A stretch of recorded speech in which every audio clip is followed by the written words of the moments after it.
అతి తక్కువ ఖర్చుతో విదేశాలలో MBBS Vidya care of Vishal overseas. నమస్తే, వెల్కమ్ టు ఐ డ్రీమ్. ప్రయాణికుల సౌకర్యార్థం భారత రైల్వే శాఖ పలు సంస్కరణలకు శ్రీకారం చుట్టింది. ప్రయాణ సమయాన్ని తగ్గించి సురక్షితంగా ప్రయాణికులను గమ్యస్థానాలకు చేరవేసే విధంగా హై స్పీడ్ రైళ్లను తీసుకొచ్చింది. దీనిలో భాగంగా కేంద్ర ప్రభుత్వం ప్రతిష్టాత్మకంగా వందే భారత్ రైళ్లను తీసుకొచ్చిన విషయం తెలిసిందే.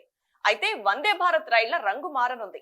ఇంతకు ముందు తెలుపు, నీలం రంగులో కనిపించిన వందే భారత్ ఇకపై కాషాయ రంగులో కనిపించనున్నాయి. ఈ మేరకు రైల్వే శాఖ నిర్ణయం తీసుకుంది. మరి ఇప్పటి వరకు తెలుపు, నీలం రంగులో ఉండే వందే భారత్ ట్రైన్ల రంగును సడన్ గా ఎందుకు మార్చాలనుకున్నారు? ఇప్పుడు తెలుసుకుందాం. ఇకపై వందే భారత్ ఎక్స్ప్రెస్ లు కొత్త రంగులో కనిపించనున్నాయి. అవును, మీరు విన్నది నిజమే. ఇకపై కొత్తగా వచ్చే వందే భారత్ రైళ్లను కాషాయ రంగులో తయారు చేస్తున్నట్లు రైల్వే మంత్రి అశ్విని వైష్ణవ్ ప్రకటించారు. కొత్తగా 25 రకాల మార్పులు కూడా ఇందులో చేస్తున్నట్లు ఆయన వివరించారు. అధునాతన సేఫ్టీ ఫీచర్లు సైతం వందే భారత్ రైళ్లలో ప్రవేశపెడుతున్నట్లు మంత్రి పేర్కొన్నారు. వందే భారత్ రైళ్ల రంగు ప్రస్తుతం బ్లూ అండ్ వైట్. ఈ రైళ్లు ఇకపై కాషాయ వర్ణంలో ఉండబోతున్నాయి. దీంతో త్వరలో ప్రారంభం కాబోయే వందే భారత్ రైలుకు కాషాయ రంగులు అద్దారు.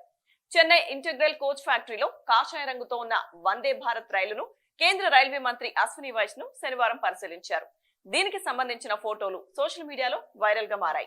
నిత్యం వేల మంది ప్రయాణికులను తమ గమ్యస్థానాలకు చేరవేయడంలో ఇండియన్ రైల్వే కీలక పాత్ర పోషిస్తుంది. ప్రయాణికులకు మరింత మెరుగైన సౌకర్యాలను అందించడంలో భాగంగా ప్రతిష్టాత్మకంగా తీసుకొచ్చిన వందే భారత్ రైళ్లను దేశవ్యాప్తంగా పలు మార్గాల్లో ప్రారంభిస్తూ వస్తుంది రైల్వే శాఖ.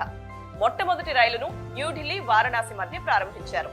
అయితే రైల్వే శాఖ మరో కీలక నిర్ణయం తీసుకుంది. వందే భారత్ రైలు రంగు మార్చాలని నిర్ణయించింది. దీనికి సంబంధించిన విషయాన్ని కేంద్ర రైల్వే మంత్రి వెల్లడించారు. వందే భారత్ రైలు తెలుపు రంగులో ఉండడం వల్ల దుమ్ము, ధూళి ఎక్కువగా అంటుకొని మురికిగా కనిపించే అవకాశం ఉండడంతో రంగు మార్చాలని అధికారులు నిర్ణయించారు. ఈ నిర్ణయంతో ఇకపై కాషాయ రంగులో వందే భారత్ రైళ్లు దర్శనమివ్వనున్నాయి.